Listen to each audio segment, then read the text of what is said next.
جب ہم دین نہیں سیکھتے نا، جب ہم مذہب نہیں سیکھتے اور ہمارا سیکھنے کا جو منبع اور مرکز ہوتا ہے وہ دادی جان، نانی جان، پھپھی جان، گھر کی پیدا شدہ مفتیہ، خالہ جان اور مموانی جان ہوتی ہیں، یہ ساری جانیں مل کر جو ہیں ہماری جان نکال لیتی ہیں اور دین کی جان کو بالکل تنگ کر دیتی ہیں۔ معذرت کے ساتھ خواتین برا نہ مانیں، لیکن میں ایک جملہ کہہ رہا ہوں، برا نہیں مانیے گا، اپنی آخرت کی بربادی کا سامان ہے عورتوں کے لیے۔ جیسے نفاس کے اوپر ہی میں آپ کو مسئلہ عرض کر دوں کہ جب بچہ پیدا ہوتا ہے تو 40 دن تک اگر مسلسل بلیڈنگ ہوتی رہے تو عورت نماز نہیں پڑھے گی، روزہ نہیں رکھے گی، یہ نفاس ہے۔ 40 دن کے بعد چاہے بلیڈنگ ہوتی رہے، غسل کرے گی اور نماز شروع کر دے گی۔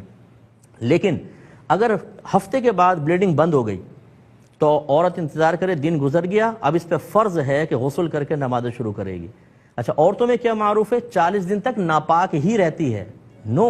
40 دن تک ناپاک نہیں رہتی، 40 دن تک اگر بلیڈنگ ہوتی رہے تو ناپاک ہوگی۔ اگر 2 دن بعد ہی بلیڈنگ بند ہو گئی تو ویٹ کرنے کے بعد یہ پاک ہوگی، غسل کر کے نماز شروع کرے گی، اس پہ لازم ہے۔